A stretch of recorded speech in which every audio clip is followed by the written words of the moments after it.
గల్లీకొక భూతమాంత్రికుడు ఉండేవాడు. ఆర్ఎంపీ డాక్టర్‌లలాగా.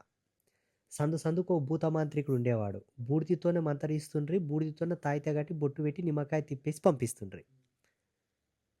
మరీ అంత ఇబ్బంది ఉండి కొంచెం థ్రెటెడ్ పొజిషన్ అనిపిస్తే ఓగుకు తీసుకపోయి పారే ఓగుకు తీసుకపోయి ఓగు దింపుడు చేసుకొస్తుండే. తీసేస్తుండ్రి. రతి వరిసి రతిలో కూర్చోబెట్టి తీసేస్తుండ్రి.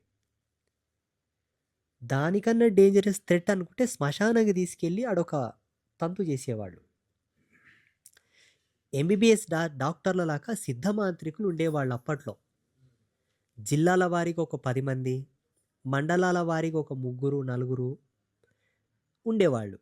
హెడ్ క్వార్టర్స్ లెవెల్స్‌లో ఉండేవాళ్ళు. ఇప్పుడేంటి సిద్ధమాంత్రికులు, సిద్ధహస్తులైనటువంటి తంత్రవేత్తలు రాష్ట్రంలో ఒకరో ఇద్దరో, దేశంలో ఉండొచ్చు మేబీ.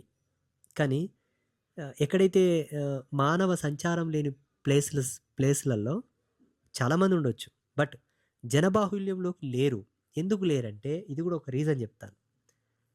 మనిషి పురోగతి చెందుతున్నటువంటి కోణాన్ని బట్టి, మానవుడు పురోగమిస్తున్నటువంటి గుణమును బట్టి వీళ్ళు ఇముడుతుండలేరు వీళ్ళ మధ్యల.